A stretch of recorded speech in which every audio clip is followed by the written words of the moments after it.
Sandringham, January 1936. The doctor entered the room at 11 p.m. The king was dying. That much was settled. George V, 70 years old, chest collapsing under the weight of his own lungs, had been fading for days in his bedroom at Sandringham. The family had gathered. The Empire had been informed. The Archbishop of Canterbury had already prayed. What happened next was not in any official record for 50 years. Lord Bertrand Dawson, physician to the king, personal doctor to the crown, took a syringe. He filled it with 3/4 of a grain of morphine and 1 grain of cocaine. He found a vein in the king's neck, and he pressed the plunger. Dawson recorded the act in his private diary, where it remained hidden until a biographer discovered it decades after his death. Historians and medical ethicists have since described it as one of the most documented cases of non-consensual euthanasia in modern British history, an act taken without the king's knowledge, without his family's consent, and without any legal authority. George V was dead by 5 minutes to midnight. The announcement went out the following morning. The BBC suspended its programming. Flags dropped across the empire. Millions wept for a man they had never met and never would. The newspapers carried the news with the gravity appropriate to the loss of a father, a symbol, a constant. None of them knew that the king had not simply died. He had been scheduled. Dawson wrote about it privately, decades later. His reasoning was precise, almost managerial. The king's death should be announced in the morning papers, not the evening ones. The morning papers were more appropriate, more dignified. The King of England deserved the right headlines. So they killed him to catch the deadline. Sit with that for a moment. The most powerful symbolic figure in the English-speaking world, a man who commanded the grief of half the planet, was kept alive or allowed to die based on newspaper print cycles. His death was a content decision. His final hours were managed like a product launch. And here is what that tells you about the British monarchy, if you're willing to hear it. The king was already, in the only way that mattered, irrelevant to his own end. The institution had long since swallowed the person. What survived was not George V. What survived was the symbol, the transition, the managed continuity. The crown moved from one head to another with the precision of a relay baton, and the man who had worn it was a logistical problem to be resolved before morning. This is a documentary about a crown, but it is not a story about kings and queens. It is a story about what a crown does to the people who wear it, what it demands of them, what it takes, and how, across 1,000 years of war, revolution, betrayal, reformation, empire, and collapse, this particular crown has outlasted every single person who ever believed they controlled it. Nobody owns the crown of England. That is precisely why it has never fallen. To understand how that became true, you have to understand what the crown actually is. Not a symbol of power, not a birthright, not a divine inheritance. A demand. The most total demand any institution has ever made of a human being. Disappear into us, surrender the self, become the function. And the ones who refused that demand paid for the refusal with everything they had. The year is 1649. A king is walking to a scaffold in Whitehall, wearing 2 shirts so the crowd won't see him shiver. He is about to become the most extreme proof of what the crown is and what it costs. He asks for a second shirt. It is the morning of January 30th, 1649, and Charles Stuart, King of England, Scotland, and Ireland, is dressing for his execution. The temperature has dropped below freezing overnight. The Thames is sheeted with ice. In a few hours he will walk through the banqueting house, the same hall where he once staged masques for his court, where painted ceilings showed his father James ascending to heaven in clouds of gold, and out through a second-floor window onto a scaffold in Whitehall. The crowd will be enormous, and Charles, who has thought carefully about this moment, who has been thinking about it for months, asks his attendant for a second shirt. He does not want to shiver, not because he is afraid of the cold, but because a trembling body reads as a frightened body, and Charles will not give them that. He will die as a king. Or he will not die at all. He gets the second shirt. 3 weeks earlier, they brought him to trial. The charge was treason. A king accused of making war against his own people, his own parliament, the laws and liberties of England. 68 commissioners sat in judgment in Westminster Hall. Charles looked at them and refused to speak. Not silence from fear, silence from principle. He would not enter a plea, would not recognize the court's authority, would not participate in the logic that a king could be tried by his subjects, because to participate was to concede the premise that above the crown, some human institution possessed the power to call it to account. Charles understood, with a clarity that would cost him everything, that the moment he answered the charges, he had already lost. Not the case. The argument. The foundational argument about what the crown was and where its authority descended from. "I would know by what power I am called hither," he said when they pressed him. "I would know by what authority, I mean lawful authority." They told him, "The people of England." "England was never an elective kingdom," he said. They condemned him anyway, scheduled his death for a Tuesday. The scaffold in Whitehall is draped in black. The block is lower than Charles expects, low enough that he will have to lie almost flat to place his neck across it, a posture of prostration rather than dignity. He looks at it and says nothing. He speaks to the crowd, but soldiers hold them so far back that almost no one can hear him. His words survive only because a clerk stands close enough to write them down. He says he is the martyr of the people. He says a subject and a sovereign are clean different things. Then he kneels, arranges his hair beneath his cap, lays his head on the block, stretches his arms forward, the signal he has arranged with the executioner so that no one can mistake preparation for surrender. And the axe comes down. One stroke. A sound rises from the crowd unlike anything any of them has heard before or will hear again. Not a cheer, not a cry of triumph. Something involuntary and collective. A groan pulled from 10,000 bodies at once. The sound a crowd makes when it witnesses something it cannot process. Several people faint. Others begin to weep. Some press forward, dipping handkerchiefs in the blood pooling on the black-draped boards, as if the body on the scaffold is already a relic, already something more than a man. The Republic of England begins on that sound. What follows Charles I is the English Commonwealth, and then the Protectorate of Oliver Cromwell, and then Richard Cromwell, who inherits his father's title in September 1658 and discovers almost immediately that the title is all he has inherited. He has no military record, no loyalty from the generals, no grip on a parliament already pulling toward the army's enemies. Within months, officers mass troops outside Westminster and demand he dissolve Parliament. He folds. His great seal of office is brought to the House of Commons and formally destroyed. A piece of theater meant to signal that his authority is finished. He resigns by letter, the letter possibly dictated to him. His nicknames spread through London within days. Tumbledown Dick. He retires to the countryside and lives to 85, remembered by almost no one, because he held power for 8 months and never worked out what power in England actually required.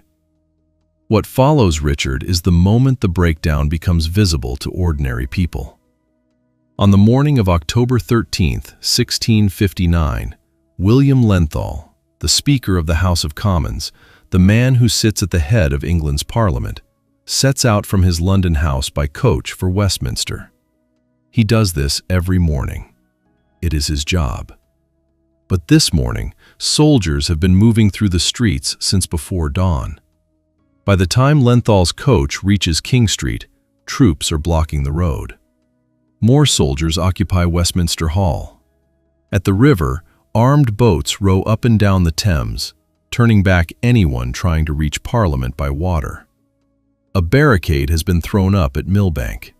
The Speaker of England cannot reach his own Parliament. General Lambert's army has simply decided, overnight, to lock the government out of its own building. No announcement, no legal instrument, just soldiers and a barricade, and the quiet demonstration that whoever controls the army controls England, and that nobody at this point controls the army. A committee of safety forms to govern in Parliament's place. Then another council challenges it. Then a general in Scotland, George Monk, begins marching south with his troops, and the factions in London fracture further, trying to work out whose side he's on. He doesn't tell them. He keeps marching. This is what Charles had tried to explain at his trial, to men who heard the words and couldn't feel what was behind them. The crown is not a power. It is a placeholder, a hollow vessel into which the competing forces of English political life pour their conflicts, because without it, they pour those conflicts directly into each other, which is precisely what England is doing in the winter of 1659. Army against Parliament, Parliament against army, faction against faction inside each. A revolution eating through its own institutions because it has no shared symbol left to argue about. By early 1660, England has had 5 governments in 18 months. The country is exhausted. The army is owed back pay it hasn't seen in months. Landowners who bought up church and royal estates during the Revolution are terrified that a new government will take them back. Merchants want stable law courts. Presbyterians want the radical religious sects, the Quakers, the Ranters, the Fifth Monarchists, brought under control. Everyone wants something. Nobody can agree on anything, except that the current arrangement is intolerable. Into this, George Monk arrives in London in February with his Scottish army, dissolves what remains of Parliament, and quietly opens negotiations with the man living in exile in the Netherlands, Charles II, son of the king they killed 11 years ago. Charles is careful. His advisors draft a document called the Declaration of Breda, a letter, essentially, addressed to the English nation. It promises a general pardon for everyone who fought against the crown. It promises religious toleration. It promises that disputed land sales will be settled fairly. It promises back pay for the soldiers. And then, after every promise, it adds the same quiet clause: the details to be settled by Parliament. Nothing pinned down, nothing guaranteed. Every hard question deferred to a future Parliament that hasn't been elected yet. It is the most elegant political document of the century, generous enough to reassure everyone, vague enough to commit to nothing. It works. Parliament votes to restore him. He sails from the Netherlands. Samuel Pepys watches from a ship in the harbor as Charles lands at Dover on May 25, 1660, and writes that he has never seen so many bonfires as he sees that night along the English coast. The joy is real. So is the calculation underneath it. The men restoring Charles are not royalists.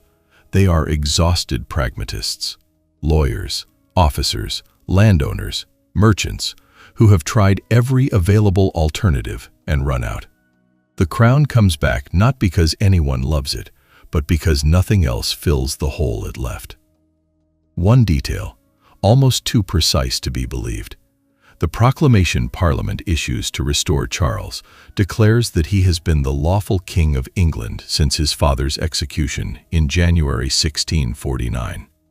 11 years of republic, 2 constitutions, 5 governments, erased by a single sentence.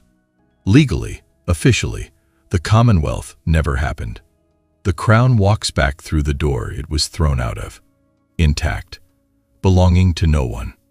What the scaffold proves, what 11 years of failed republic proves, is written in a single legal sentence. When Parliament restores Charles II in 1660, the proclamation declares that he has been the lawful King of England since his father's execution in 1649. 11 years, 2 constitutions, 5 governments, erased, because the crown does not belong to any of them. It does not belong to Charles I, who dies for believing it does. It does not belong to Cromwell, who senses this and refuses the title. It does not belong to the Republic, which spends 11 years discovering that you cannot build what the crown is. You can only inherit it or lose it. The crown belongs to no one. That is not a weakness. That is the only thing that makes it indestructible. A vessel that belongs to no one can be claimed by everyone. And what can be claimed by everyone cannot be destroyed by anyone. Not by a parliament, not by an axe, not by 11 years of determined Republican governance. The crown walks back through the door it was thrown out of, and it carries something with it that it did not have before. The knowledge that it can survive anything, including the execution of the man who wears it. 3 centuries later, it will face a different kind of refusal. Not a king who dies for the crown's divine right, a king who simply wants to choose who he loves. The world will call it a love story. But the crown that just survived its own execution, that walked back through the door it was thrown out of, belonging to no one, owing nothing, does not do love stories. He will have 326 days on the throne, no coronation, and the crown will remove him so cleanly it is as if he never existed. On the day his father's death is proclaimed and he becomes King of England, Edward VIII breaks protocol before the ink is dry. The heralds read his accession in the courtyard of St. James's Palace. It is January 20th, 1936. Crowds gather below, and Edward watches from a window, not alone, not flanked by advisors and clergy, not performing the solitary gravity the moment requires. He is standing beside Wallis Simpson. She is still married to someone else. Half the government already knows about them. Nobody is supposed to say so. Edward stands at the window anyway. He has known Wallis for 5 years. She came into his circle through a mutual friend and stayed. She organizes his household.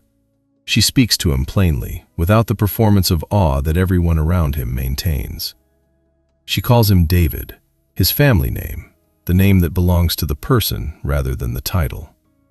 He writes her letters signed with a small drawing of a dog. He has the engagement ring he plans to give her engraved with 4 words. We are ours now. Not mine, ours. A declaration of mutual belonging from a man whose entire existence is the property of an institution. The British monarchy has survived 1,000 years by demanding one thing from every person who wore its crown. Disappear into us. Surrender the self. Become the function. Every monarch who accepted that demand built something that outlasted them. Every monarch who refused paid for the refusal with everything they had. Edward VIII refuses on the first day, at a window, with a woman beside him who is not yet free to be with him and may never be allowed to be. He does not see it as refusal. He sees it as the most ordinary thing in the world. A man standing with the person he loves, watching history happen below. The crown sees it differently. It has always seen it differently, and it has never once failed to make that difference felt. The crown had known about Edward long before Wallis Simpson. His own assistant private secretary, Alan Lascelles, went to Prime Minister Baldwin in 1927, 9 years before the crisis, and told him that the best thing that could happen to Edward and to the country would be for him to break his neck. Lascelles resigned 2 years later, in despair. Edward is still Prince of Wales at this point, The throne is a decade away. The problem Lascelles is describing is not a woman. It is a man who will not be managed. A man who insists, in every room he enters, on remaining fully himself. The crown cannot use that. It has never been able to use that. When Edward takes the throne in January 1936, the institution moves with the patience of something that has been waiting. Baldwin does not confront him directly, does not make a speech, does not file charges, does not reveal the security file that has been building for years, the Nazi sympathies, the questions about what state information travels through Edward's social circles and where it ends up. The Crown does not need any of that. It has a cleaner instrument. The Church of England, of which Edward is supreme governor, does not permit the remarriage of divorced people whose former spouses are still living. Wallace Simpson has 2 living ex-husbands. The arithmetic is clean and the trap is perfect, constitutionally airtight, publicly defensible, and entirely beside the real point. Edward tries to find a way around it. He proposes a morganatic marriage. He keeps the crown. Wallace becomes his wife, but not his queen. The Crown closes that door. He wants to broadcast directly to the British people, over Baldwin's head, and appeal to the public for support. The Crown closes that door too. The king cannot act against the advice of his ministers. That is the Constitution. That is the rule. And the rule, it turns out, has no exceptions. Not for charm, not for popularity, not for love. While Edward looks for doors, MI5 is listening to his phone calls. On December 10, 1936, in the octagonal drawing room at Fort Belvedere, Edward signs the instrument of abdication. His 3 brothers are in the room, witnessing his signature. He has been king for 326 days. He has never had a coronation. The crown passes to his brother Albert before the ink is dry, as cleanly as a baton in a relay race, as if Edward had never worn it at all. He goes into exile. He marries Wallace in France the following June. None of his family attends. The crown's final verdict on Edward is delivered not in any document, but in a single withheld detail. Wallace is never given the title Royal Highness. It is a small thing. It is also permanent. A wound, Edward will say, that never heals. The crown does not forget. It does not forgive. It simply moves on, as it always has, to the next person willing to wear it, on its terms. While Edward is on his yacht in the Adriatic, his younger brother Albert is spending his summer doing vocal exercises at his kitchen table. Albert, called Bertie by his family, is 36 years old and has had a severe stammer since childhood. His closing speech at the British Empire exhibition in 1925, in front of a crowd of thousands at Wembley, is an ordeal so painful for everyone present that he resolves afterward to fix the problem or die trying. He finds a speech therapist named Lionel Logue, an Australian working out of a practice on Harley Street, who has taught himself his methods working with shell-shocked veterans who lost their voices in the trenches of the First World War. Logue diagnoses Albert with tension-induced muscle spasms between his larynx and his diaphragm. He prescribes breathing exercises, daily, for years. Albert does them. He never stops hating it. His diary, years later, records his satisfaction after one wartime broadcast. "It was easily my best effort," he writes. Then, immediately, "How I hate broadcasting." He becomes George VI on December 11, 1936, the day after his brother signs the abdication papers. He does not want the job. He cries, according to his own account, like a child. His mother holds him for a long time. He stays. On September 7, 1940, the German Air Force begins bombing London. The Blitz will continue for 57 consecutive nights. The East End takes the heaviest damage. Working-class streets, docklands, tenements. Hundreds killed in the first night alone. The government moves to the shelters. George VI does not. He stays at Buckingham Palace, which is in the center of London, and therefore also being bombed. On September 13th, 6 days into the Blitz, 2 German bombs fall into the palace courtyard while the King and Queen are inside. They are not harmed. The Queen's response, when she surveys the damage, is recorded and repeated. "I am glad we have been bombed. It makes me feel we can look the East End in the face." They visit the bomb sites. They walk through the rubble in the East End while people are still pulling bodies out of it. They stand in streets where nothing is standing. The King broadcasts to the nation, his voice controlled by years of breathing exercises, by Logue conducting from the corner of the room, by the particular discipline of a man who has learned to hold himself together under pressure, because the alternative is visible collapse. The voice shakes sometimes. It holds, both at once. The public loves him for it. Not because he is glamorous, because he is not, because he is frightened and doing it anyway, because the stammer is audible enough to know it is being managed, and there is something in watching a person manage their fear in public that reaches people in a way that polished performance never can. This is what the crown needs. This exact thing. Not brilliance, not charisma, not a king who bends the institution to his will. A man who bends himself to the institution's requirements, even when it costs him, especially when it costs him, and goes on bending until the performance and the person are the same thing. The crown does not choose its servants. It eliminates everyone who refuses to serve, and keeps whoever remains. Edward VIII stands at a window on the first day of his reign with the woman he loves beside him, and the crown notes it. Every door he tries, the morganatic marriage, the public broadcast, the appeal to popular sympathy, the crown closes. Not violently, constitutionally, precisely. He is gone in 326 days, and the crown moves to the next available person without breaking stride. Albert stammers. He weeps when the crown falls to him. He does the breathing exercises and delivers the broadcasts he hates and stands in the rubble of the East End while the bombs are still falling.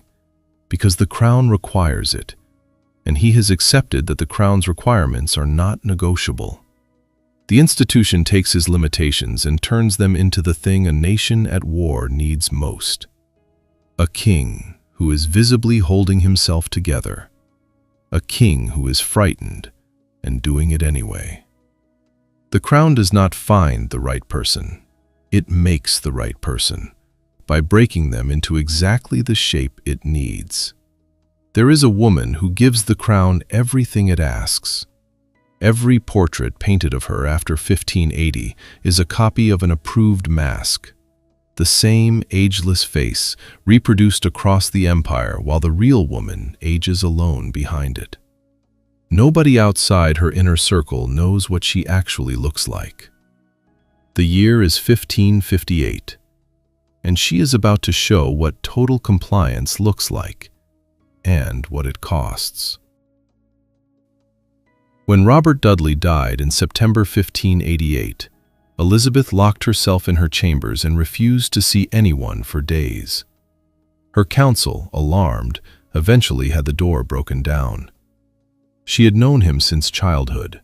They had been imprisoned in the Tower at the same time, she under suspicion of treason, he awaiting execution for his father's failed coup, and had emerged from that shared darkness into the light of her reign together. The minute she became queen, he rode to her side on a white horse.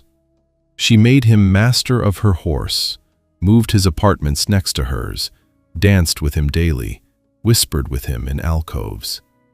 She called him her eyes, signed his letters with the symbol O, so that even the signature was a private language between them. The whole of Europe gossiped. Ambassadors reported home in scandalized detail. She did not stop. She could not marry him. The crown would not allow it. His wife had died in suspicious circumstances in 1560, and marrying him after that would have handed her enemies the weapon they needed. The crown required her to be above reproach, above scandal, above private desire.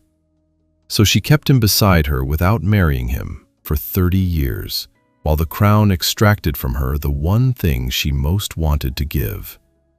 When he died, worn out, probably from stomach cancer, less than a month after stage managing her famous visit to the troops at Tilbury, she took his last letter, the one he had written to her 6 days before the end, and wrote on it in her own hand, his last letter. She put it in a small casket by her bed. It was still there when she died, 15 years later. The crown took everything from Elizabeth, but she held on to that letter. It is the only private thing she kept. The crown had made its demand clear from Elizabeth's first day on the throne.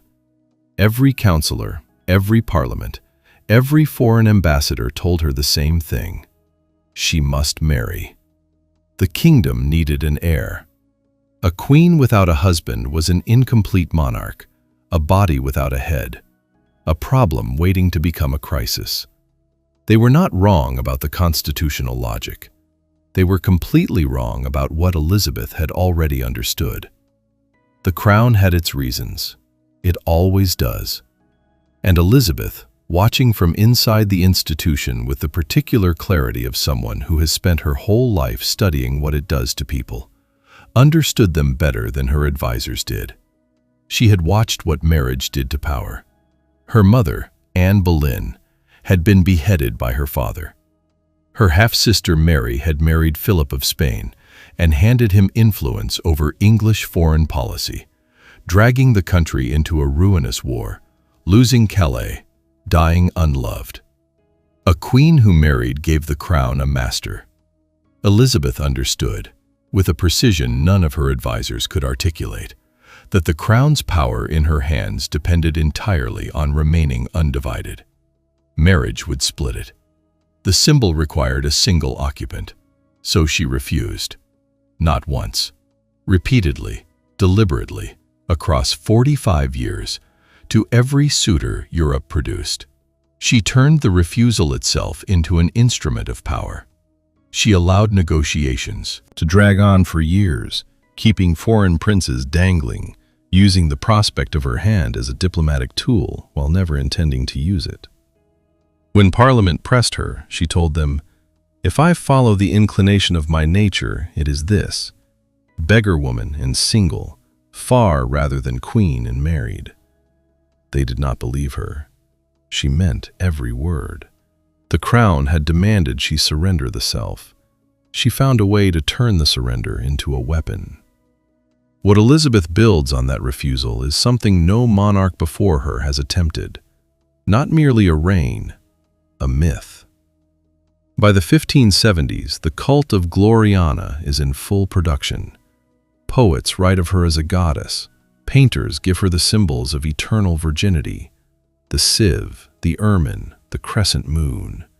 Her progresses through the country are staged spectacles of adoration, thousands turning out to watch her pass, the whole country performing its love for a woman who has made herself into an image rather than a person. She understands what the crown had been learning since William, that the symbol is more powerful than the person. She accelerates the lesson. She becomes the first English monarch to manage her own iconography as a deliberate act of state. In 1563, her secretary, William Cecil, drafts a proclamation forbidding any artist from making her likeness until an approved face pattern can be provided for them to copy. Artists who produce unapproved portraits of the Queen are subject to having them destroyed. In 1596, her Privy Council orders the burning of portraits deemed unseemly, images that show the aging Queen as she actually is. The ones collected are burned. What remains, reproduced across the empire, is the mask of youth. The same ageless face, derived from a template by the miniaturist Nicholas Hilliard, copied and recopied until the image bears no relationship to the woman it claims to represent. By 1597, a French ambassador named André Hurault de Mace gains an audience with the 64-year-old queen and records what he actually sees. Yellow, unequal teeth, many of them missing. Hair thin and red, a wig. Skin drawn. A woman nearly 70, visibly old, dressed in a gown cut so low that de Mace, a diplomat accustomed to European courts, finds himself startled. She is performing youth with every instrument available to her, against a body that has long since moved on. Across the empire, the approved portrait shows an ageless face on a changeless body. The real woman is locked behind it, invisible, permitted to age only in private. The crown had asked Elizabeth to disappear. She disappears so completely that by the end, no one outside her innermost circle knows what she looks like. The cost accumulates in the specific and the small. In 1566, Elizabeth is at a court entertainment when a messenger arrives with news from Scotland. Mary, Queen of Scots, has given birth to a son. The room fills with congratulations, the kind of noise that surrounds the announcement of an heir. Elizabeth goes quiet. She turns to the people around her and says, "The Queen of Scots is this day delivered of a fair son, and I am but a barren stock."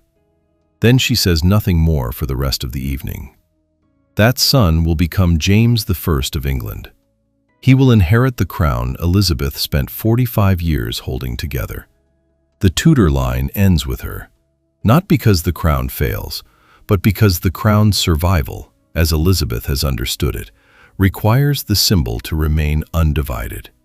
She chooses the institution over the dynasty. The crown takes the dynasty anyway, passes it to a Scottish stranger, and moves on. No marriage. 30 years of Robert Dudley beside her, and never permitted to her. No private face. The mirrors at Richmond Palace, in her final months, removed on her orders.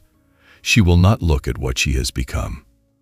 In March 1603, Elizabeth is at Richmond Palace, 70 years old, and dying. She is not going quietly. She has spent 45 years performing the crown's demands, and even now, with her body failing, she performs. She refuses to go to bed. Refuses with such force that her council, her ladies, the Archbishop of Canterbury himself, cannot move her. She sits on cushions her ladies have spread on the floor of her withdrawing chamber, motionless, her gaze fixed on the ground, a finger in her mouth, and she does not move for 4 days and 4 nights. When Robert Cecil, her chief minister, tells her that she must go to bed, she raises her head and says, "Must is not a word to use to princes, little man." She has no voice left by the time her counselors need her final act of state. They gather at her bedside and ask her to name her successor. She cannot speak. They ask her to gesture, to lift her hand toward the name of James VI of Scotland, if that is her wish. What she does next depends on the account. Some witnesses say she lifted her hand to her head in the shape of a crown. Others say she did not move at all.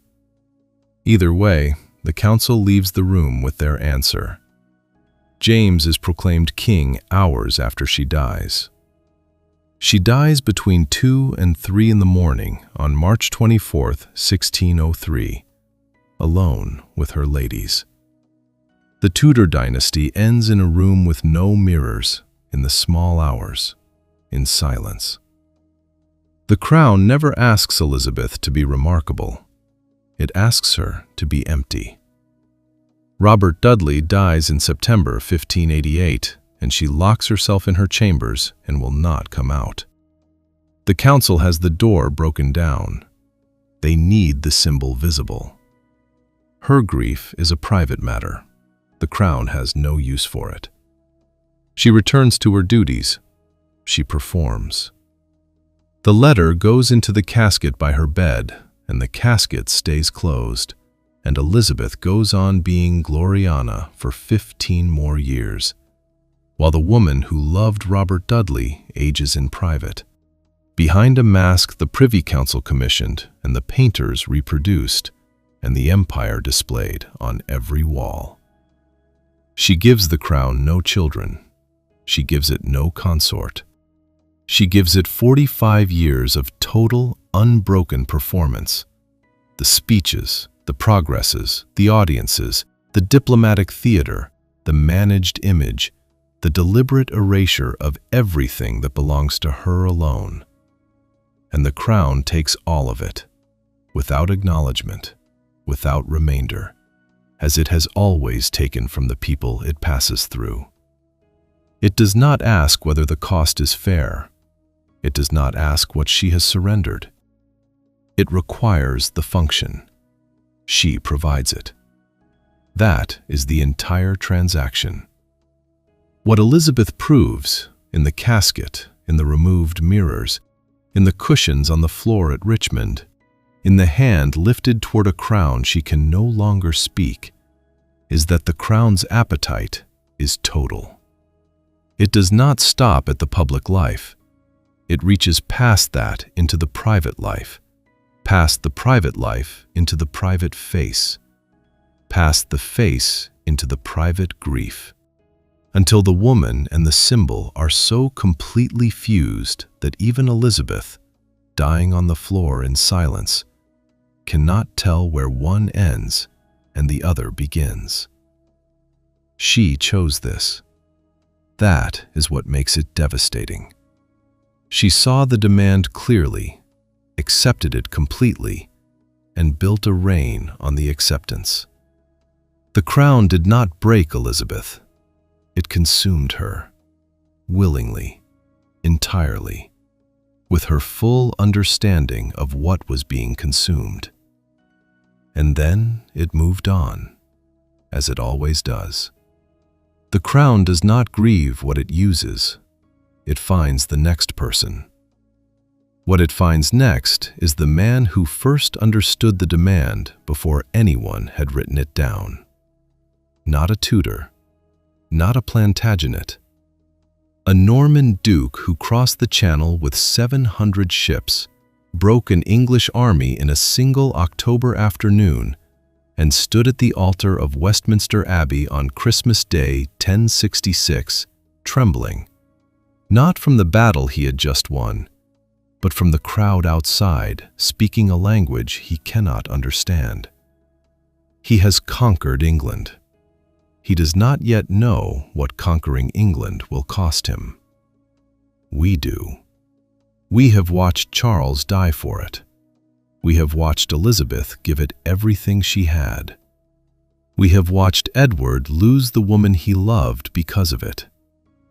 Now we go back to where it began. Christmas Day, 1066, Westminster Abbey. The nave is still under construction. Scaffolding lines the walls. The stone floor is unfinished in places, the roof open to December air in others. William has insisted on being crowned here anyway. In this specific building, Edward the Confessor's church, still half-built, because the building itself is the argument. Edward built it. Edward's crown passes here. William is not a conqueror taking England. He is a king reclaiming it. The ceremony is read twice. Archbishop Eldred of York reads the rite in English. Geoffrey, Bishop of Coutances, reads it in French. Both languages simultaneously, filling the abbey with two versions of the same words, Norman and English, conqueror and conquered, woven together in sound before they are woven together in law. The congregation shouts its acclamation, both languages at once. Outside, Williams. Guards hear the roar and reach for their weapons. They cannot tell the difference between a crowd cheering and a crowd attacking. They set fire to the buildings surrounding the abbey. The flames spread quickly. Smoke pours through the doors and fills the nave. The congregation scrambles for the exits, earls and bishops and Norman knights, all of them fleeing, leaving the half-built church nearly empty. William stands at the altar alone. He is trembling. This is the only time anyone will ever see it. The most formidable military commander of his generation, the man who crossed the Channel with 700 ships and broke an English army in a single October afternoon, standing in a smoke-filled church on Christmas Day, shaking. The clergy complete the ceremony around him. The crown is placed on his head in a half-empty abbey, in 2 languages, over a man who cannot stop trembling. The crown has found its first English occupant, and it is already making its demand. The crown's demand in 1066 is not abstract. It is immediate, practical, and nearly impossible. William has won England. He does not have it. His army numbers perhaps 8,000 men. England has a population of somewhere between 1 and 2 million. The Norman lords control the castles. The English control everything else. The land, the crops, the labor, the memory, the administrative machinery that makes governance possible. The sheriffs who run the counties, the priests who run the parishes, the reeves who collect the rents, all English, all watching, all capable of making his reign ungovernable if they choose. The crown's demand is this: become English enough that the English will accept you. Not eventually, now, before the rebellion consolidates, before the North rises, before the Danish ships arrive.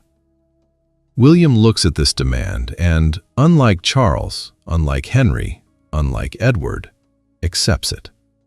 Within weeks of the coronation, his chancery begins producing royal writs in 2 languages, Latin at the top, Old English beneath it.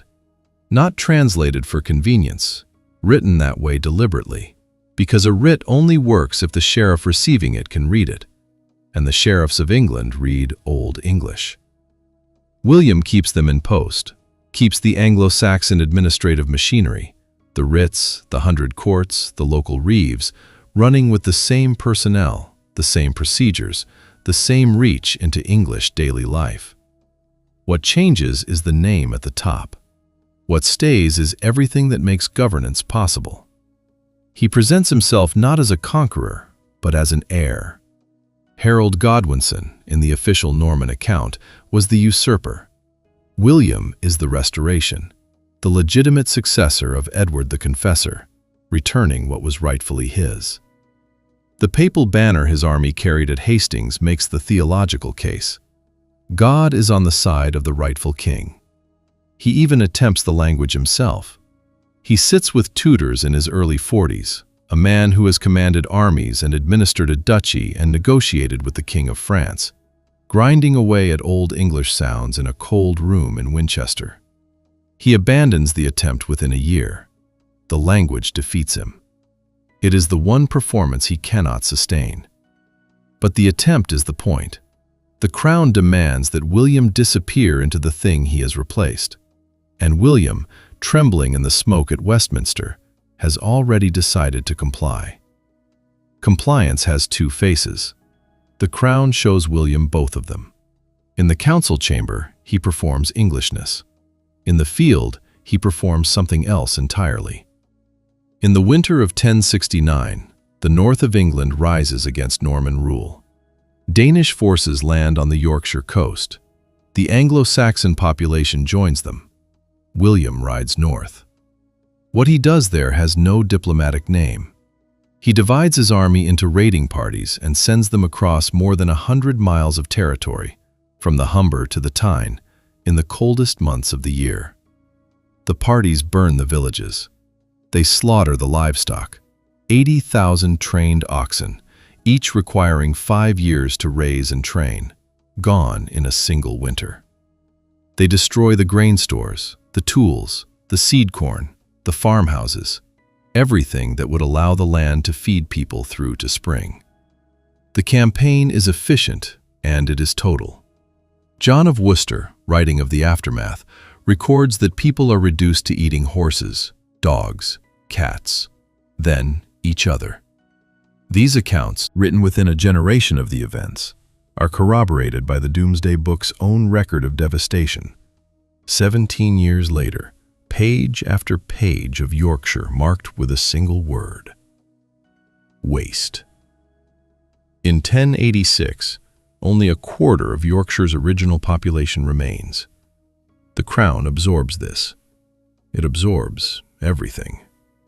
The performance of English legitimacy in Winchester and the famine engineered in Yorkshire are not contradictions. They are the same strategy, operating on different registers. What can be absorbed into the Crown's logic is absorbed. What cannot is destroyed. The Crown does not ask William to be merciful. It asks him to survive. And William, who has been surviving since he was a child in Normandy with assassination attempts on 3 sides, understands survival with a precision that leaves no room for hesitation. On his deathbed in September 1087, William is carried to the priory of Saint Gervais outside Rouen. He has been thrown from his horse during fighting in France. His stomach strikes the pommel of his saddle and ruptures internally. He is 59 years old, and he is dying slowly, in considerable pain, surrounded by his clergy. He speaks, near the end, about England, about what he did there. "I persecuted the native inhabitants of England beyond all reason," Orderic Vitalis records him saying. "Innumerable multitudes, especially in the county of York, perished through me by famine and sword. I am stained with the rivers of blood that I have shed." He is troubled. He does not say he was wrong.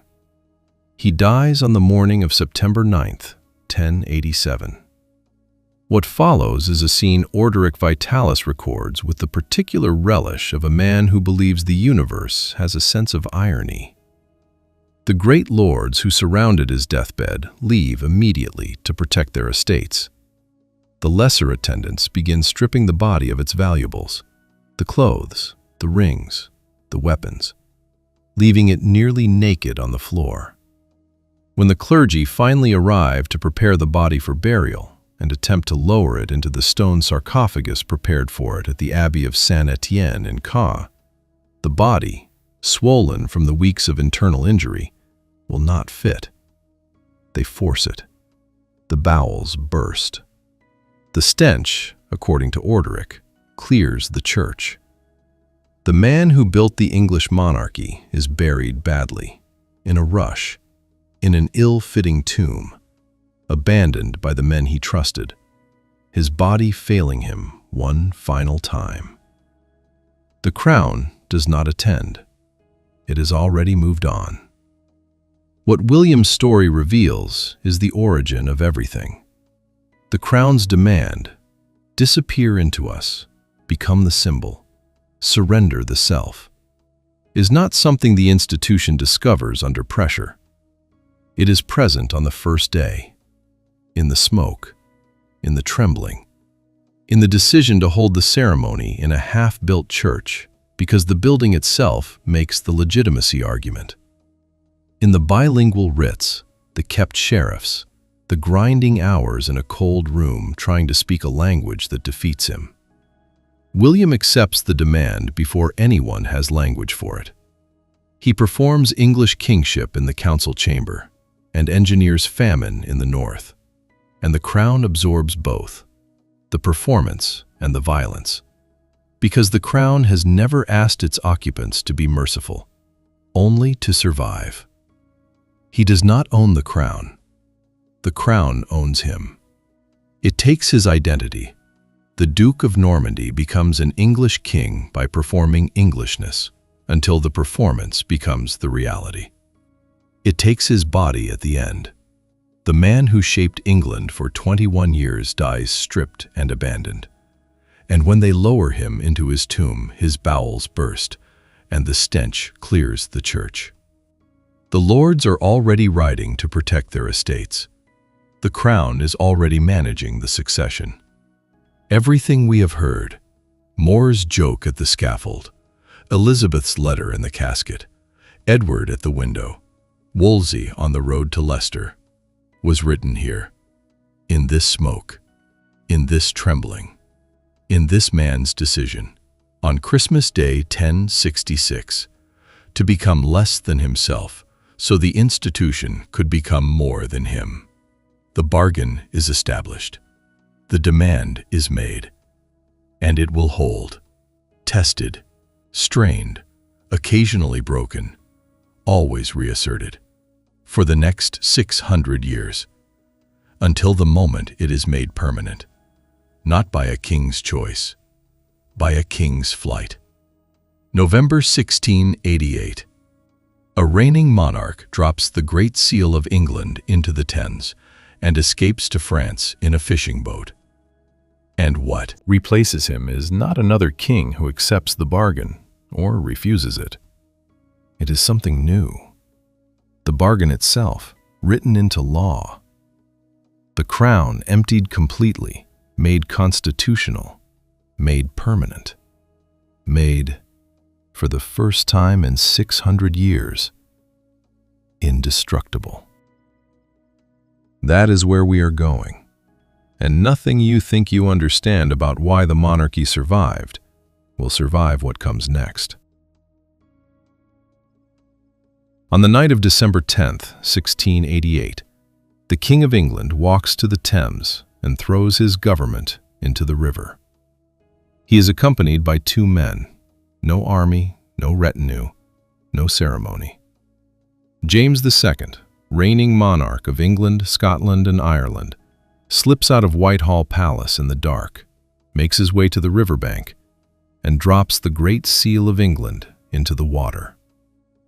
The seal is the physical instrument of royal government, the object whose impression on a document makes it legally binding, the thing that summons Parliament, authorizes laws, makes the machinery of the state run. Without it, Parliament cannot be called. Without Parliament, there is no legitimate government. James is not fleeing. He is trying to drown the kingdom before anyone else can claim it. He makes it as far as Faversham in Kent before local fishermen recognize him and haul him back to London. The crown of England is, for one strange moment, lying in the Thames, and the institution it represents, 600 years old, survivor of civil war and execution and republic, has never been closer to simply ceasing to exist. The crown had been watching James for 3 years, with the patience of something that has seen worse. James II becomes king in February 1685 and proceeds to spend 3 years methodically destroying every alliance the crown has built across 6 centuries. He places Catholics in military commands. He attempts to pack Parliament with men who will repeal the laws protecting Protestant supremacy. He orders his Declaration of Indulgence read from the pulpit of every Anglican church, forcing the Church of England to participate in its own diminishment. When the Archbishop of Canterbury and 6 other bishops refuse, James has them tried for seditious libel. They are acquitted. The crowd outside the court erupts. The army camped at Hounslow Heath, placed there to overawe London, joins in. The crown has absorbed monarchs who pushed against its logic before. Charles tried to own it and died on a scaffold. Henry tried to fill it with himself and consumed everyone around him. Edward refused its demand and was removed in 11 months. The crown outlasted all of them. But James is not pushing against the crown's logic. He is destroying the crown's foundations: the church, Parliament, the nobility, the army. Every institution the crown has spent 6 centuries weaving into its structure of survival. The crown cannot save him. It can only survive him. William of Orange lands at Brixham in Devon on November 5, 1688, with 15,000 men and a proclamation stating that he has come to protect English liberties and ensure a free parliament. He has been invited by a group of senior English nobles and bishops who write to him in June. A letter so dangerous that its 7 signatories use code names and invisible ink, and one of them, Henry Compton, the Bishop of London, personally rides to escort William's army as it marches north. James sends his army to stop William. The army begins defecting the moment it makes contact. Protestant officers walking away, then whole regiments. James's own son-in-law abandons him. His daughter Anne slips out of her palace in the middle of the night, leaving a note, and joins William's cause. James loses his nerve and does not attack. He sits in Whitehall, bleeding from the nose, an affliction that strikes him repeatedly in these weeks, as if the body is processing what the mind cannot, and watches his kingdom dissolve around him. He sends his wife and infant son to France first. Then he goes himself, alone, in the dark, with the Great Seal, and the plan that turns out not to work. The fishermen of Faversham bring James back to London. William, not wanting to make a martyr of him, arranges for his escape. Dutch guards are placed at James's residence. The guards are quietly told that if James wants to leave, they should allow him to slip away gently. James slips away on December 23rd. He is received by his cousin, Louis XIV, at the Palace of Saint-Germain outside Paris, where Louis gives him a Pension and a court, and the comfortable fiction that he is still king in exile. The Convention Parliament meets in January 1689. It faces a constitutional problem with no precedent and no clean solution. The king has not been deposed, has not abdicated, has not died. He is simply left. Parliament resolves this with a piece of legal reasoning so precise it is almost beautiful. James II, by throwing the Great Seal into the Thames and fleeing to France, has vacated the throne. Not abandoned it, not forfeited it, vacated it, the way one vacates a room. The throne is therefore empty and available. Parliament offers it to William and Mary jointly, on conditions. The conditions are the Bill of Rights, 1689.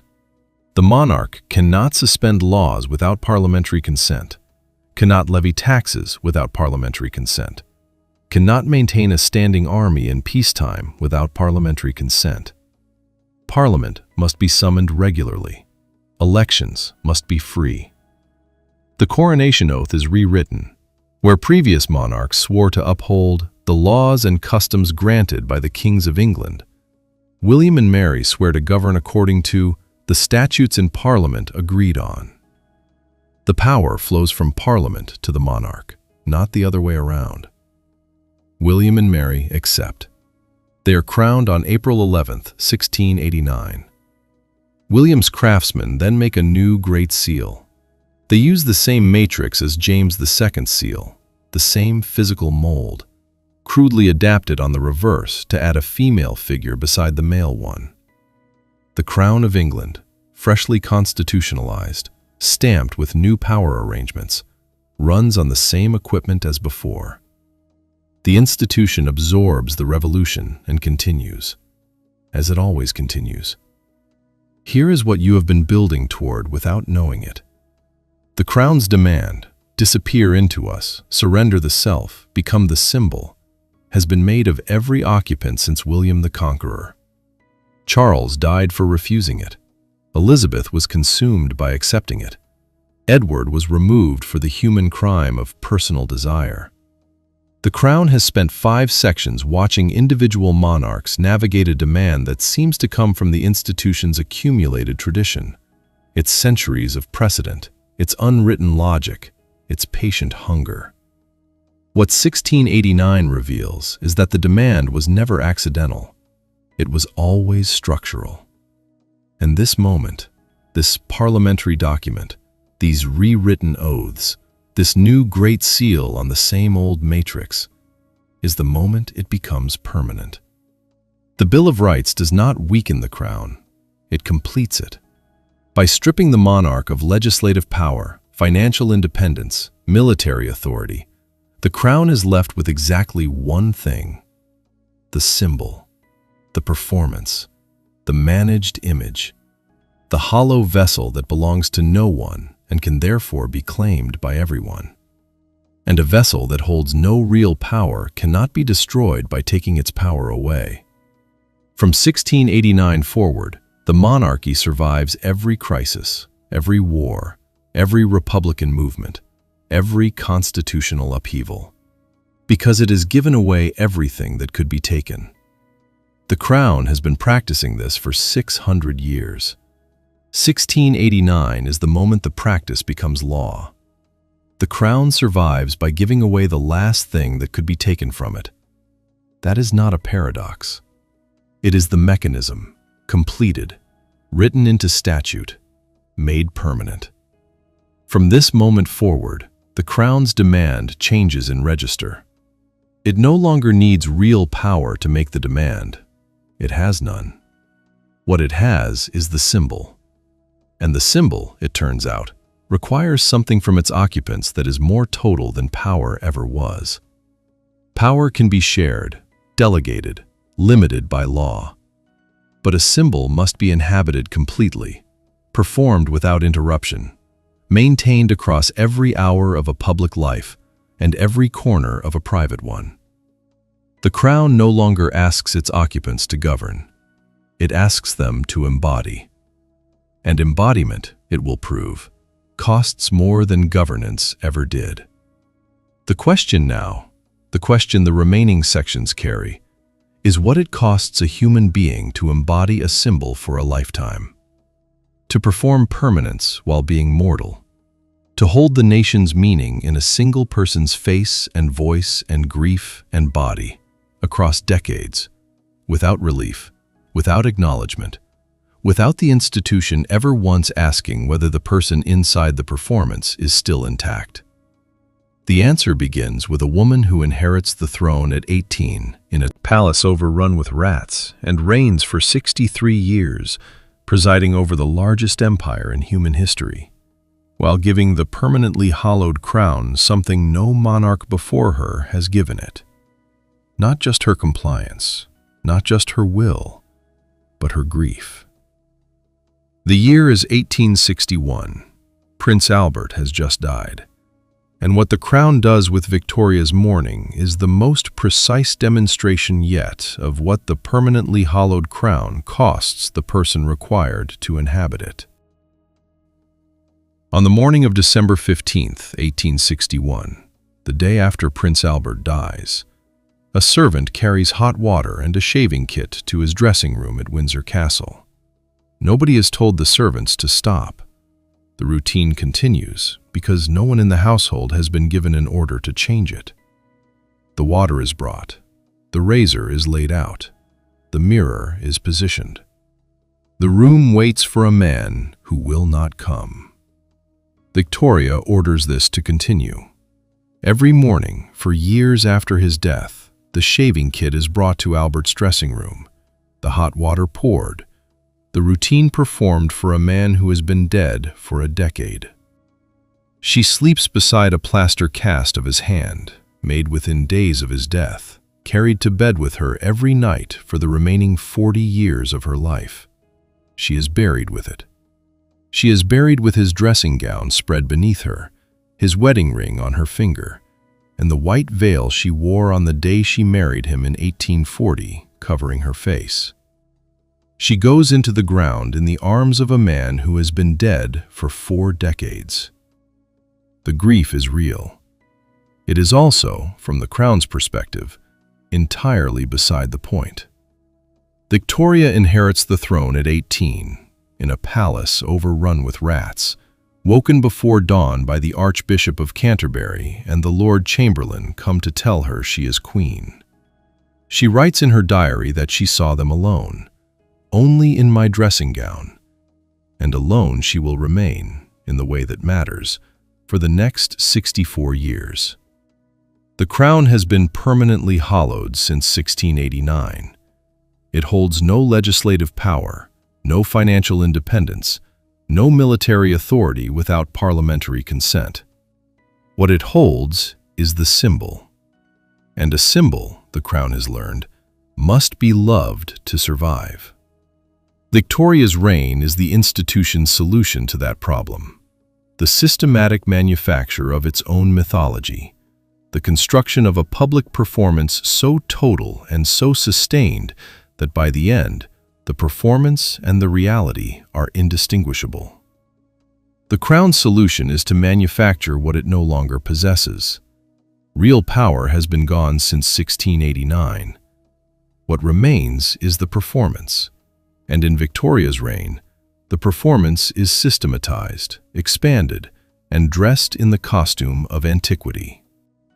In 1848, the court begins transforming the state opening of Parliament from a routine administrative procedure into a pageant of national permanence.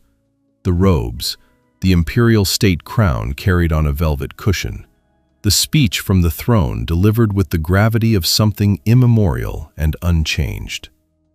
It is not immemorial. It is recent and deliberate and designed. The historian Eric Hobsbawm, cataloging what he calls the invention of tradition, finds that the rituals the British public takes to be ancient, the elaborate processions, the choreographed mourning, the Christmas broadcasts, the trooping the color as national spectacle, are almost entirely Victorian productions. The crown manufactures its own antiquity because antiquity, in a democratic age, is the only authority it has left. Victoria is the raw material.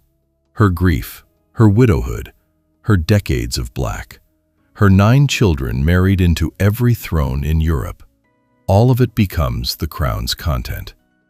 She does not choose this. The crown does not ask. It takes. Albert dies on December 14, 1861. He is 42 years old. Victoria writes to her daughter afterward, "How I, who leant on him for all and everything, without whom I did nothing, moved not a finger, arranged not a print or photograph, didn't put on a gown or bonnet if he didn't approve it, shall go on, to live, to move." She withdraws, will not open Parliament, will not appear in public, will not perform. For years she moves between Windsor, Osborne, and Balmoral, and the crown's problem becomes structural and urgent. A symbol that cannot be seen is not a symbol. It is a rumor. And a rumor, unlike a symbol, can be replaced. The public turns on her with the specific fury of people who feel cheated. A notice appears on the railings of Buckingham Palace, pinned there by an anonymous hand. These commanding premises to be let or sold in consequence of the late occupants' declining business. Republican clubs form, 50 of them by 1871, in cities across England. Charles Bradlaugh writes in the National Reformer that the country has managed perfectly well without a visible monarch for 9 years, and might reasonably ask whether it needs one at all. Members of Parliament say similar things on the floor of the House of Commons. The crown that survived its own execution in 1649, that survived constitutional stripping in 1689, is now threatened not by revolution or by law, but by a grieving woman who will not come out of her house. The crown presses her. Her family presses her. Disraeli, who understands the symbol's requirements better than any politician of his age, flatters and coaxes. She appears, reluctantly, minimally, the black, unrelieved. And the Republican movement watches the crowds and understands something it cannot quite articulate. The symbol, even diminished, even shrouded, even performing its function badly, still does something that an absence cannot. The crown does not save itself through argument. It saves itself through the particular irrationality of the symbol. the way a human being standing in for an idea becomes, under threat, more valuable than the idea alone. On November 14, 1871, the Prince of Wales is gravely ill with typhoid fever at Sandringham, the disease that killed Albert. The country watches. The 10th anniversary of Albert's death approaches, December 14th, and the prince is still feverish, still failing. Victoria, who has spent a decade performing grief in private, now performs it publicly, and the country joins her in a way it has not done since 1861. On December 14th, the exact anniversary, the prince begins to recover. The symmetry cannot be manufactured. The country receives it as a sign. A national Thanksgiving service is held at St. Paul's Cathedral on February 27, 1872. 13,000 people are inside. Thousands more line the streets from the palace to Ludgate Hill. The crowd's noise, as Victoria's carriage passes, is something correspondents struggle to describe accurately. The crown, visible at last, draws from the public an outpouring that no Republican argument can compete with, not because the argument is wrong, but because the symbol operates below the level where argument reaches. The following day, February 29th, Victoria's carriage returns to Buckingham Palace from an afternoon drive through Hyde and Regent's Parks. The police are still distracted, the crowds from the previous day's celebration not yet fully dispersed. A 17-year-old named Arthur O'Connor has spent the afternoon hiding near the palace garden gate, having scaled the fence while no one was watching. He is carrying a flintlock pistol and a document demanding the release of Irish political prisoners, and he has decided that this is how history will remember him. As the carriage slows at the gate, he runs at it, gets within a foot of the Queen before John Brown. The Scottish servant Victoria's children resent, and her court barely tolerates.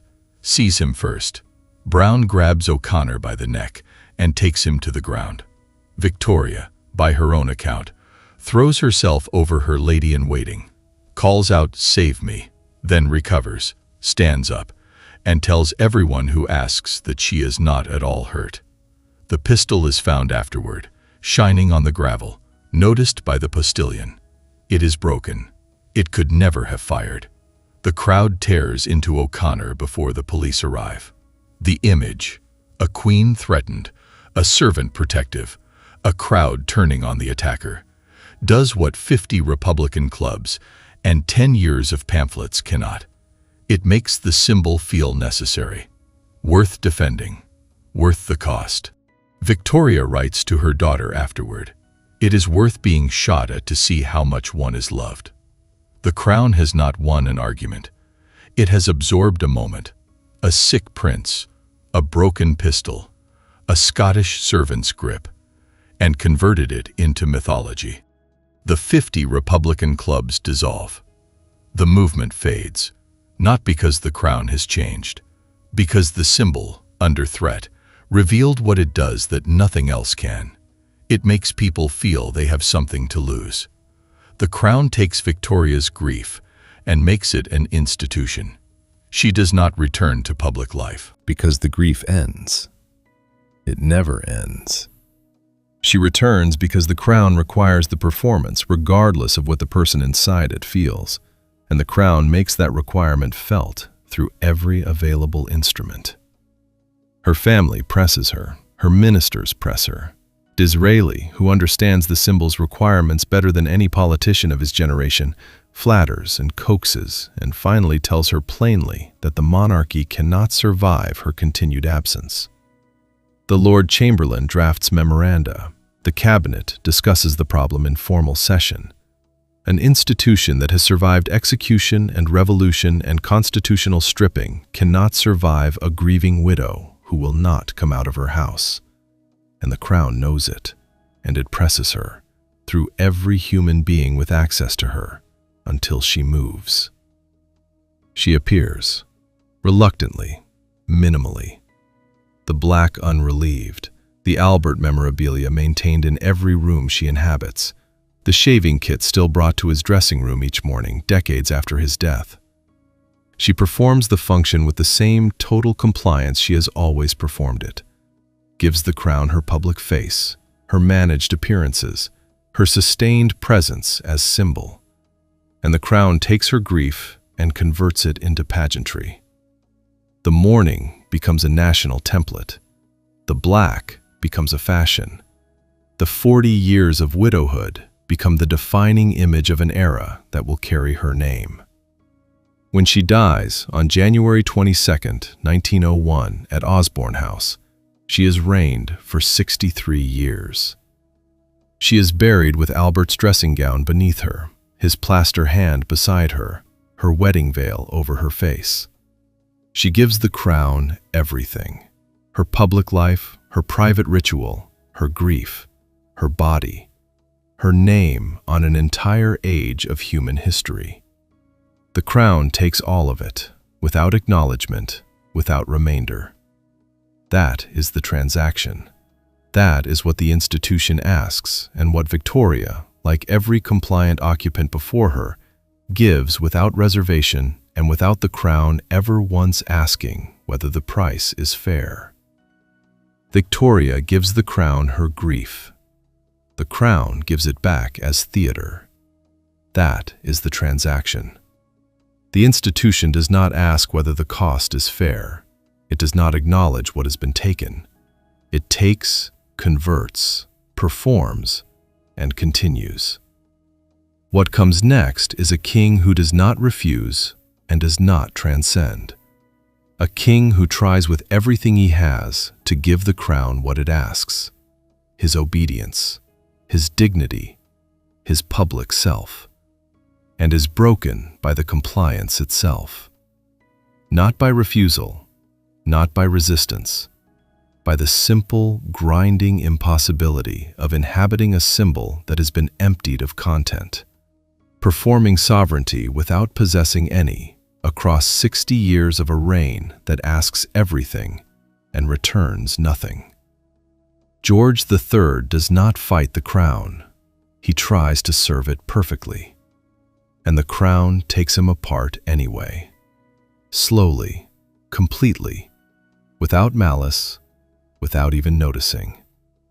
The year is 1760, and what begins now is the quietest proof yet of what the institution costs, even when you offer it everything willingly. On Christmas Day, 1788, the King of England is in his bedchamber at Windsor Castle with a pillowcase wrapped around his head. His equerry, Robert Greville, records what he finds. The king has removed his nightcap and replaced it with a pillowcase.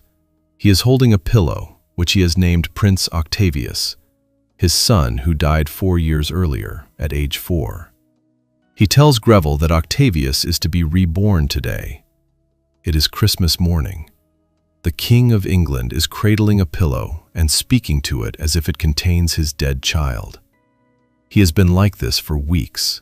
He talks without stopping, hours at a stretch, until he foams at the mouth and his voice goes hoarse.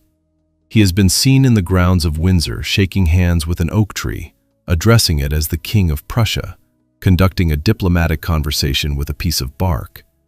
He has buried a stake in the garden, believing meat grows from the earth.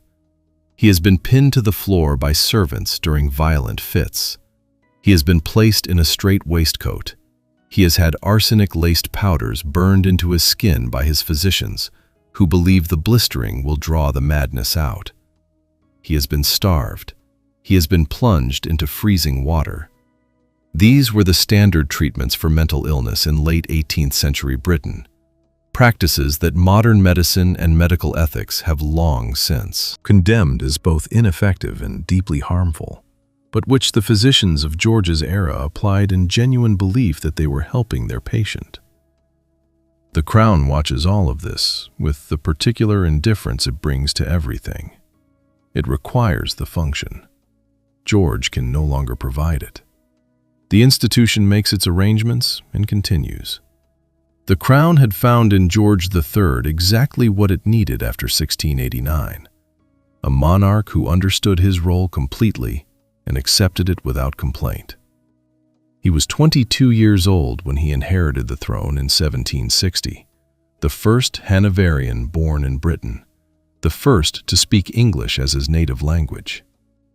When he stood before Parliament to deliver his first speech from the throne, the words had been written for him by Lord Hardwicke. The speech was a formality, a document of state, the crown's voice in the king's mouth. George read it, but he inserted one line of his own. "Born and educated in this country, I glory in the name of Britain." 8 words, slipped into a prepared text. A man trying to be real inside a script the institution has written for him. The Crown does not notice the insertion. It does not acknowledge it. It takes the words, all of them, his and Hardwicke's together, and moves on to the next requirement. This is what the Crown does. It hands the occupant a function and waits for them to perform it. George performs it faithfully, conscientiously, for the next 60 years.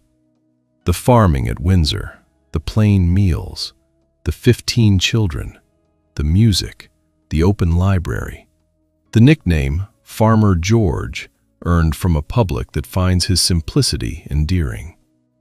He gives the institution a human face it can use. The Crown uses it.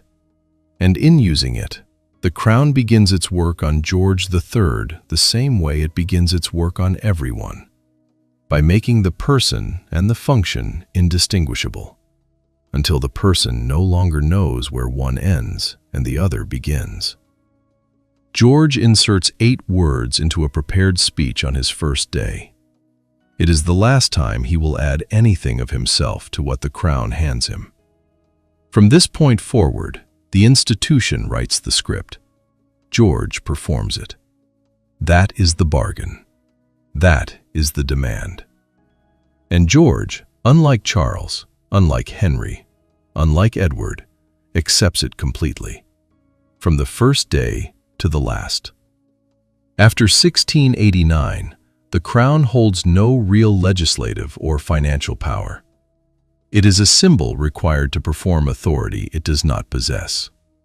George III spends 60 years inside that contradiction, and the contradiction is never more visible than on October 27, 1775, when he stands in the House of Lords and reads a speech declaring the American colonies in open rebellion. The speech was written by his ministers. The policies that drove the colonies to rebellion, the Stamp Act, the Townshend duties, the closure of Boston Harbor, were Parliament's policies, supported by Parliament's majority, developed by Parliament's ministers. George had expressed private skepticism at various points. He had deferred, as a constitutional monarch must, to his cabinet's judgment. He had followed the advice of his ministers, even when he doubted its wisdom, because that is what the Crown requires of its occupants after 1689. Not wisdom, not independent judgment, but managed compliance with the decisions of the government that actually governs. Now he stands in the House of Lords and reads the words. His voice declares the rebellion, a desperate conspiracy. His voice calls for troops. His voice condemns his own subjects on another continent in language written by men who will never be personally blamed for what follows. The war will be fought in his name. The loss will be recorded against his reign. History will call him the tyrant of the Declaration of Independence, unfit to be the ruler of a free people. He is standing in a chamber in London, reading words he did not write about a decision he did not make, and the institution requires him to perform it, as if it were his own sovereign will. He performs it. He has no choice. That is the Crown's demand in its purest constitutional form. Disappear into us so completely that your name becomes the name of everything done in your presence, whether or not your hands are on it. The 1788 episode passes. By February 1789, George is lucid enough to resume his duties. Parliament, which has been debating a regency bill that would have transferred his powers to his son, suspends the proceedings. The king is well. The king returns. What returning means for George is this: he must sit again in the House of Lords and open Parliament. He must receive ministers. He must sign documents.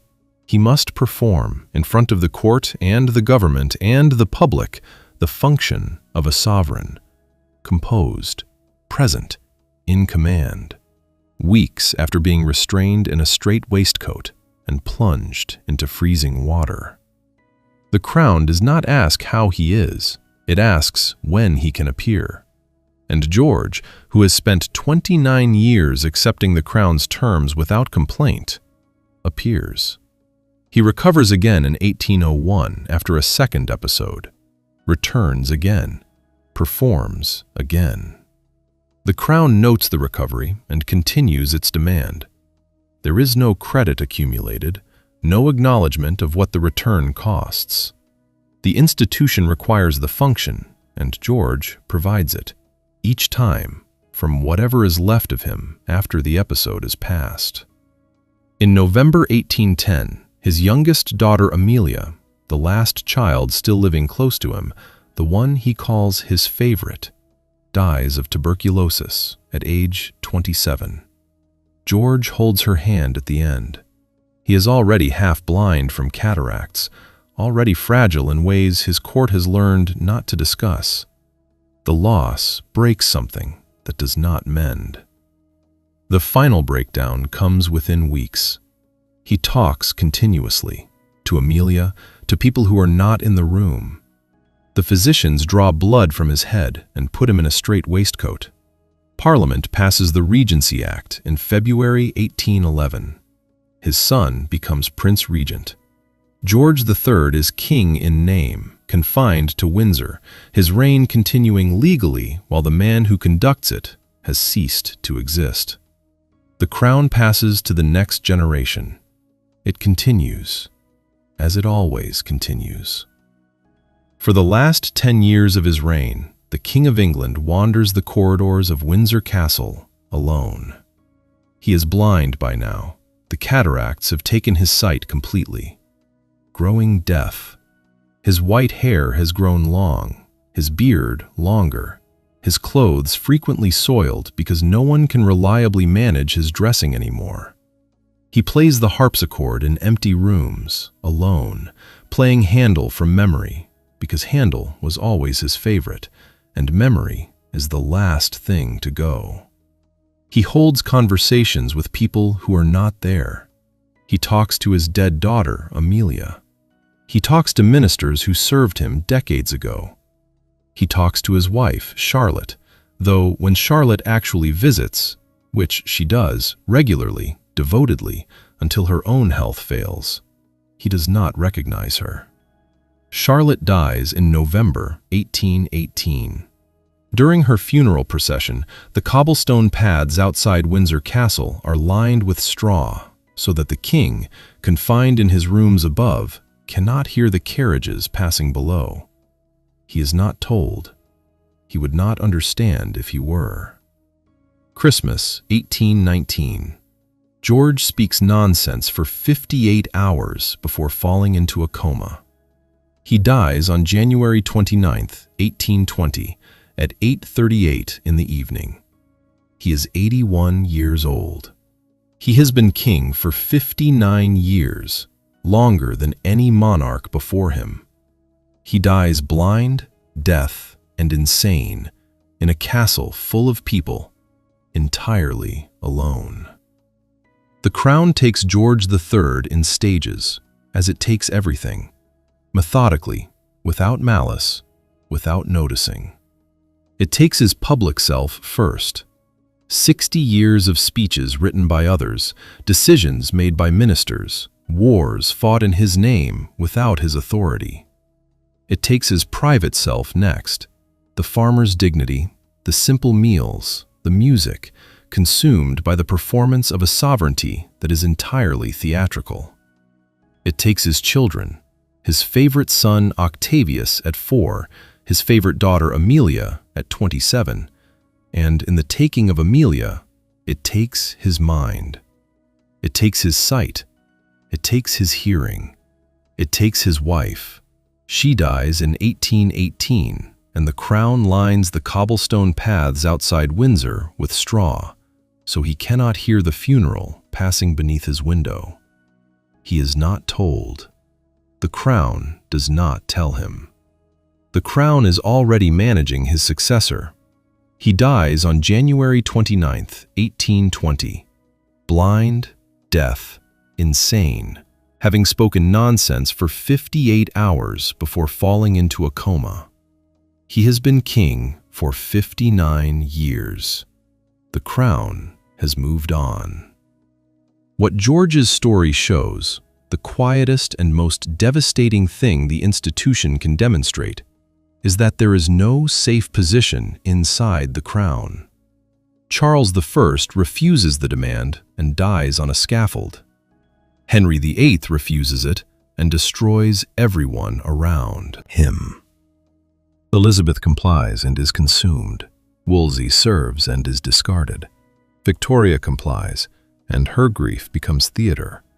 George III complies completely, faithfully, without rebellion or resentment, and the crown takes his mind, not as punishment, not as consequence of any failure, as the simple, indifferent cost of inhabiting a symbol emptied of content for a lifetime.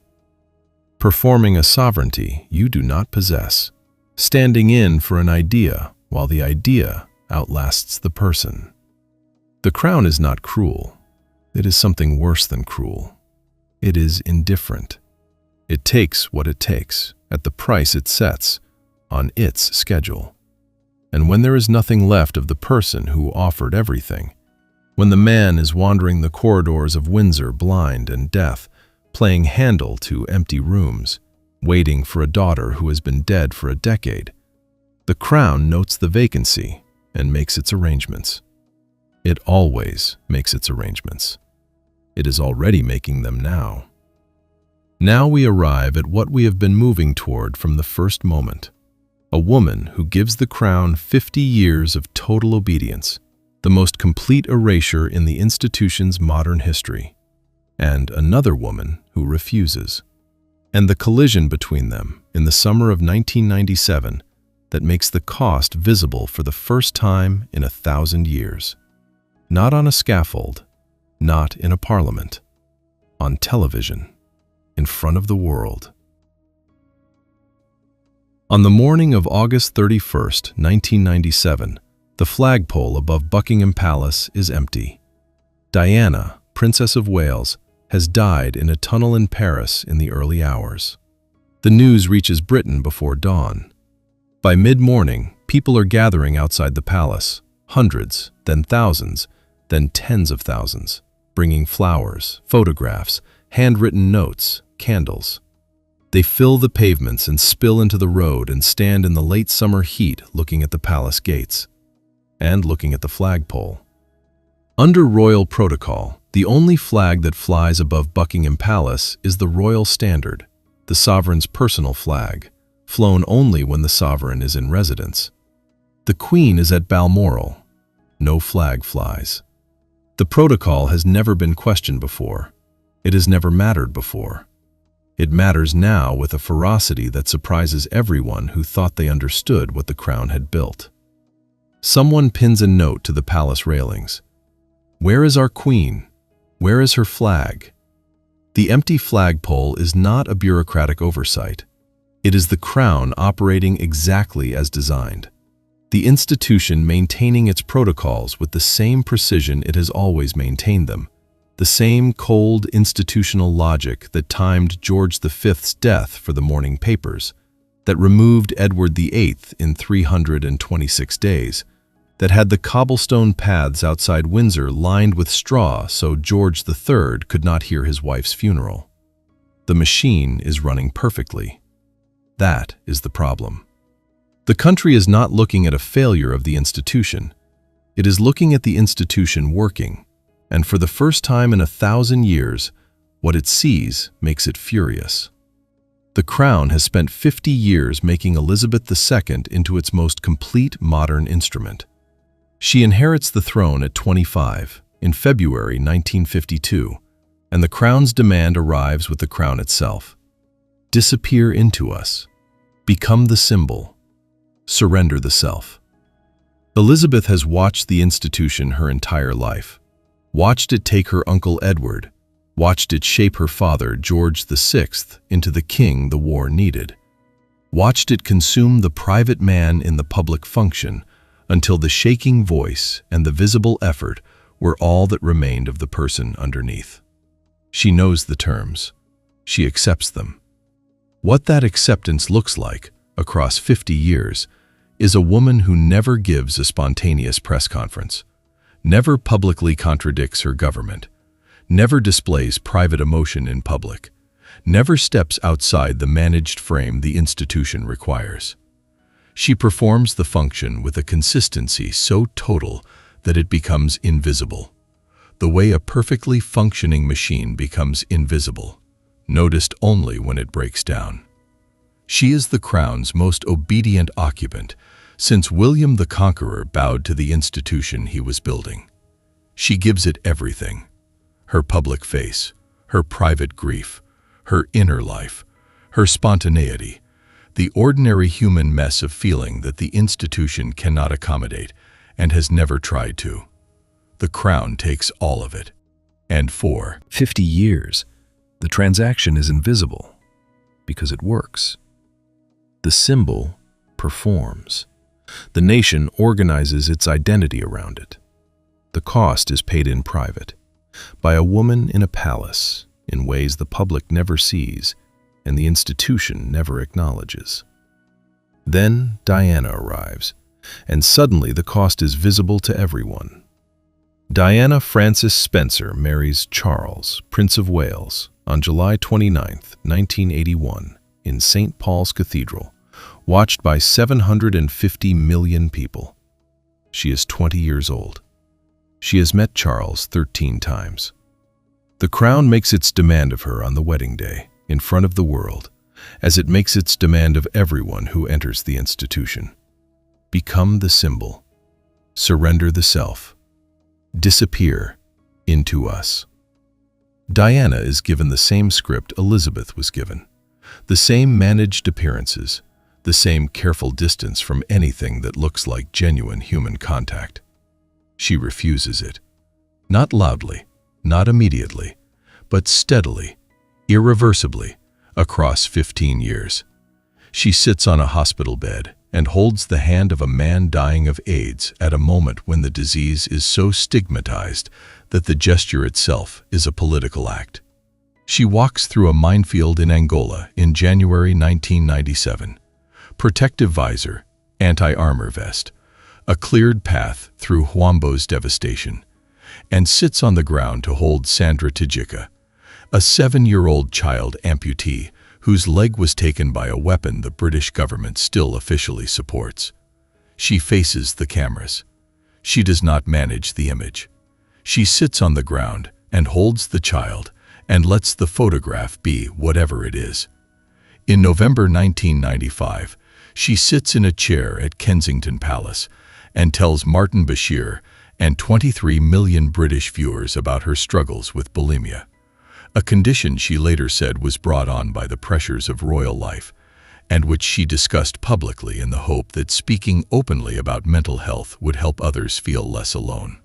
Her failed marriage, her loneliness inside the institution. She says she wants to be a Queen of Hearts. She says there were 3 people in her marriage. She says she does not think she will ever be queen. She names what the Crown costs, from the inside, in language so plain and so unmanaged that the palace cannot process it. 3 days after the broadcast, the Queen writes to Charles advising an early divorce. The institution's answer to a woman who refuses to disappear is the same answer it gave Edward VIII 60 years earlier. Remove her. Make her someone else's problem.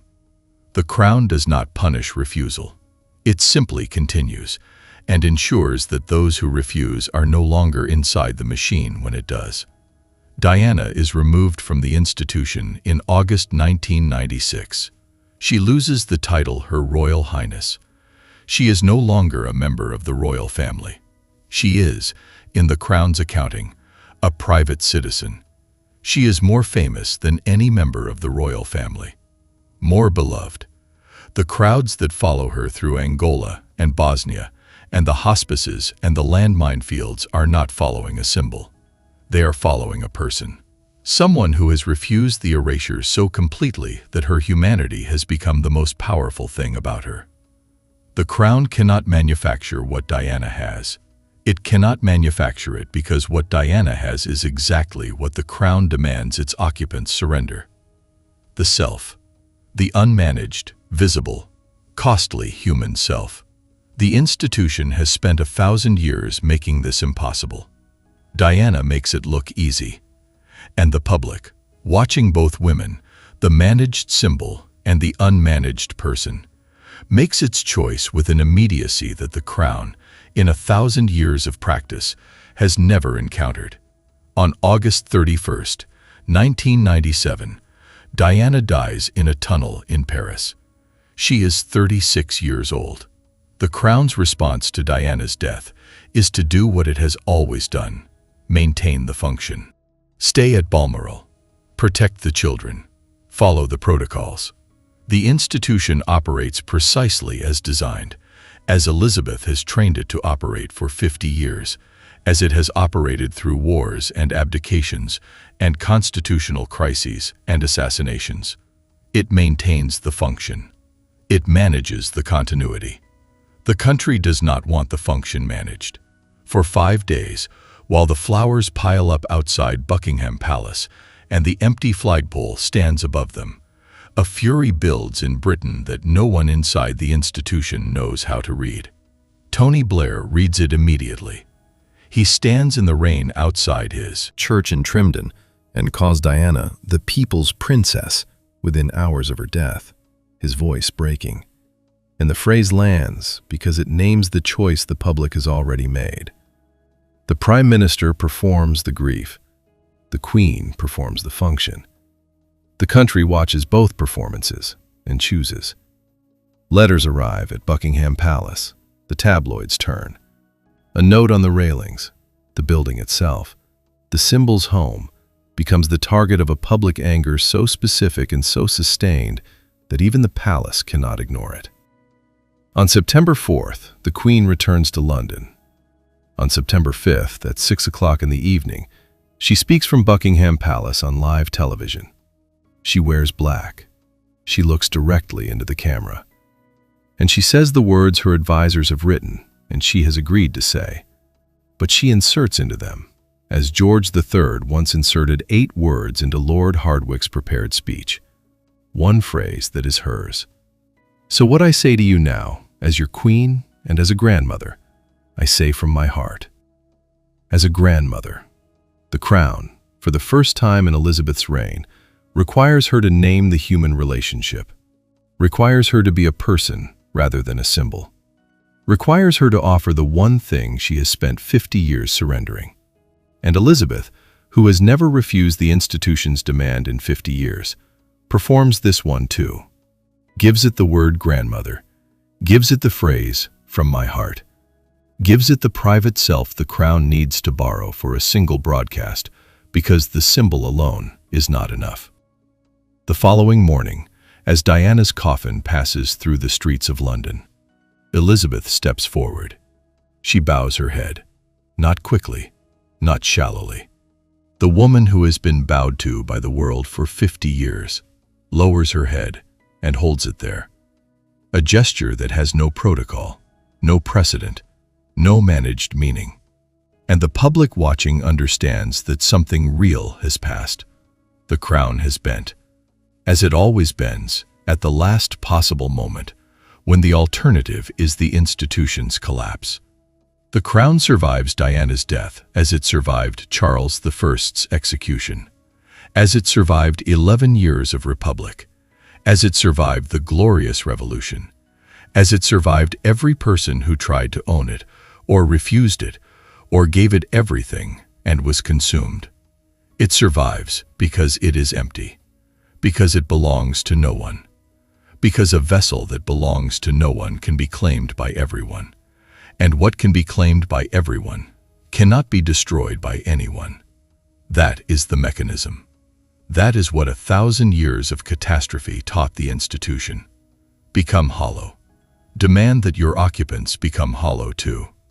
And when they refuse, when they insist on remaining human, on keeping something of themselves, on being visible as people rather than as functions, remove them, or break them, or simply wait until the compliance destroys them in your place. This is not a story about kings and queens. It was never a story about kings and queens. It is a story about what a symbol costs the people it passes through. Charles in 2 shirts, composing his trembling hands on a scaffold. Elizabeth with Robert Dudley's last letter in a casket by her bed for 15 years. George III inserting 8 words into a prepared speech on the first day of his reign. The last time he would ever add anything of himself to what the crown handed him. Victoria sleeping beside a plaster cast of a dead man's hand for 40 years. George III wandering Windsor blind and deaf, playing Handel to empty rooms, waiting for a daughter who has been dead for a decade. Elizabeth II standing at Balmoral while the world burns outside the gates, performing exactly what the institution trained her to perform, in a way the world will call coldness and history will recognize as the cost. And Diana, who refused, who sat on the ground in an Angolan minefield and held a child and let the photograph be whatever it was, who named the cost from inside the machine, in plain language, to 23 million people, who was loved for exactly what the crown cannot tolerate, the fact that she remained fully herself. What the crown owes them, it has never said. It was not built to say it.